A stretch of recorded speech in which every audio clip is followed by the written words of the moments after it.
조직메이트 방송을 시작하도록 하겠습니다. 이번 영상 종목은 휴젤입니다.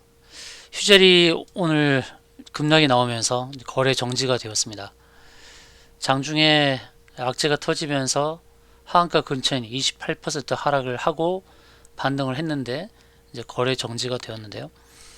휴젤이 거래 정지가 되었다고 해서 상장 폐지를 당한다거나 이 주식이 갑자기 없어지고 그런 경우는 아닙니다. 우리가 이제 이 휴젤에 대해서 냉정하게 상황을 보고 어떻게 대처해야 될지 대응 방안을 강구하는 것이 굉장히 중요한 상황입니다. 휴젤은 시가총액이 1조 8천억이죠. 1조 8천억 이렇게 거대한 기업인데 시가총액이 1조 8천억 정도 되는 기업이라고 한다면 이런 기업이 뭐 하루 사이에 갑자기 없어지고 이런 거 아니니까 급락을 했어도 너무 우려하지 마시기 바라겠습니다. 휴젤이 급락했던 가장 큰 이유는 다 아시다시피 보톡스 제재, 보틀렉스주 품목 허가 취소 처분에 급락이 나온 것입니다. 근데 회사에서 입장문을 냈는데 회사의 입장은 식약처가 수출용이 아닌 국내 판매용으로 간주했다. 국가 출하 승인을 받아야 한다는 논리로 취소를 했다는 것입니다. 식약처가 문제되지 않았던 유통 관행이다여 종종과 다르게 법 해석을 했다. 그래서 이 부분에 대해서 집행 정지 신청을 하겠다는 것입니다. 소송으로 가겠다는 거죠. 우리가 이제 중요하게 생각할 것은 본질과 현상에 대해서 정확하게 판단을 해야 되는 것입니다. 본질은 뭡니까? 휴젤이 생산하는 복토스 제제의 품질에 대한 문제는 아니고 약사법 법리 해석상 문제라는 것입니다. 왜 이런 사태가 벌어졌는지 우리는 냉정하게 판단을 해야 되는데, 자, 보톡스 이 제제가 코로나 사태로 인해서 국내뿐만 아니라 해외 판매가 잘 되지 않았죠. 다 마스크를 쓰고 다니는데 보톡스를 맞는 수요는 굉장히 줄어들 수밖에 없는 상황이었죠. 그런데 해외 수출 또한 수출길도 많이 막혔습니다. 코로나로 인해서.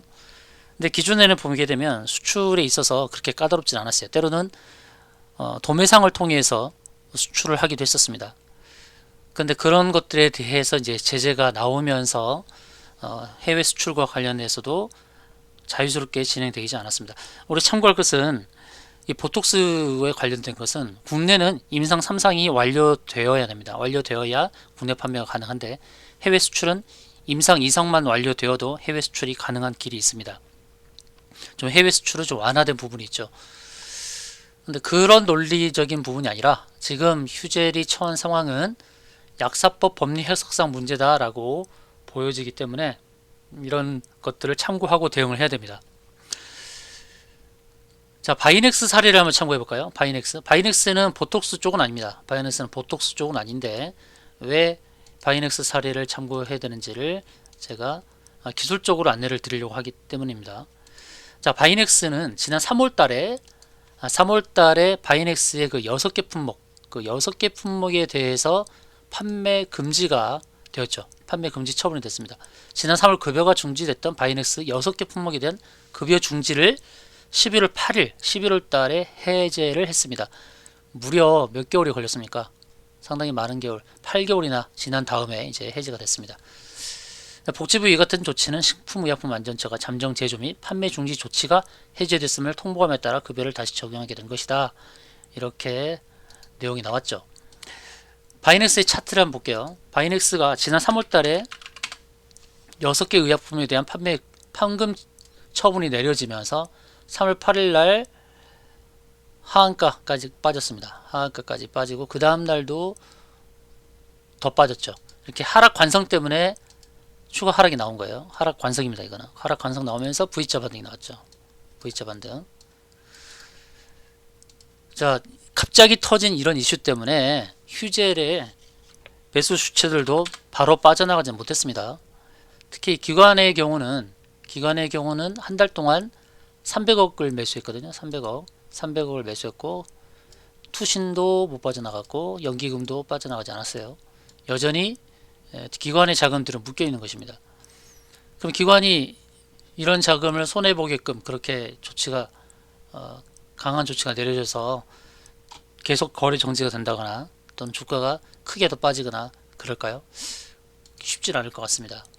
자, 기관의 자금도 빠져나가지 못했고 또 일봉상에서는 급락의 형태가 나왔는데 주봉도 보시고요. 주봉을 보시게 되면 제가 늘 말씀드리는 매물대 지지분, 지지 라인, 과거 거래되었던 가격들에서 힌트를 찾을 수가 있습니다. 잘 보세요. 거래가 많이 되었던 흔적들을 보는 겁니다. 거래가 많이 되었던 흔적들이 어디입니까? 2019년도.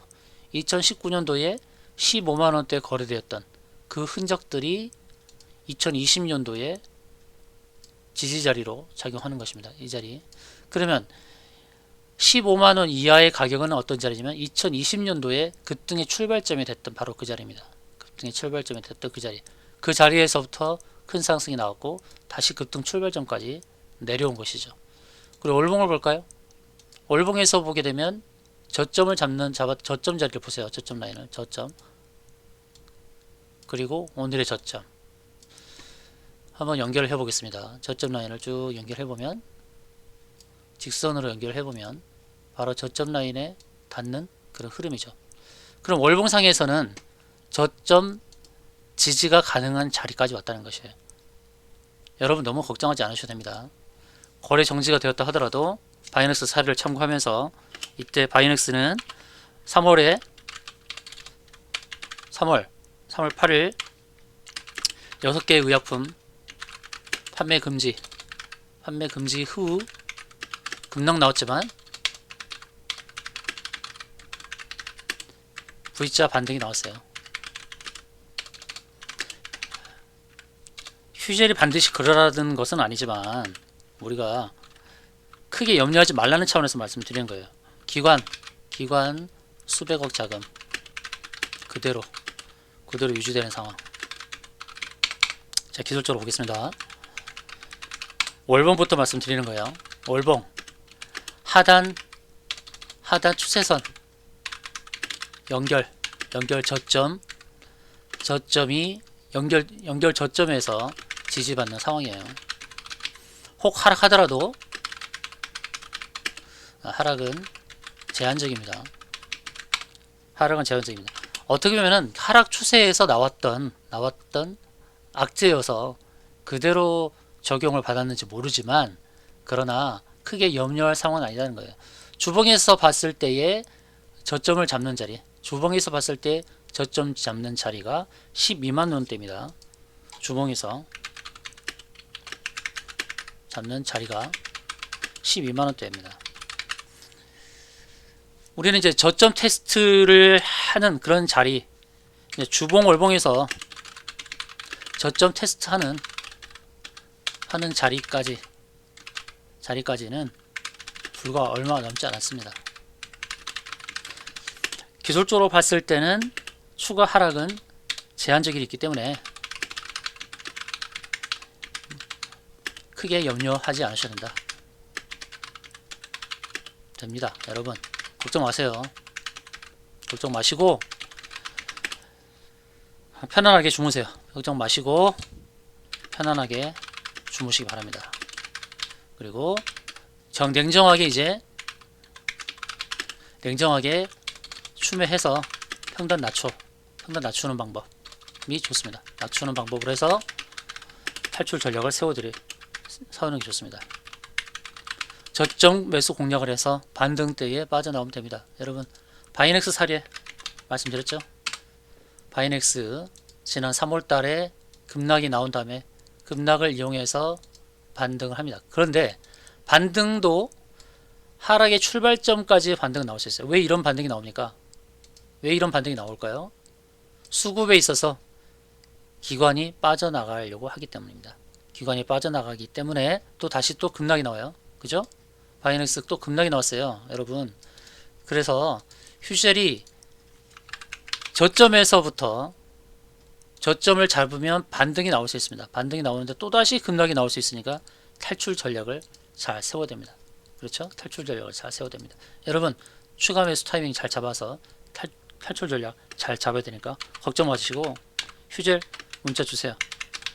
탈출 전략을 세워드리도록 하겠습니다. 이상으로 방송 마치겠습니다.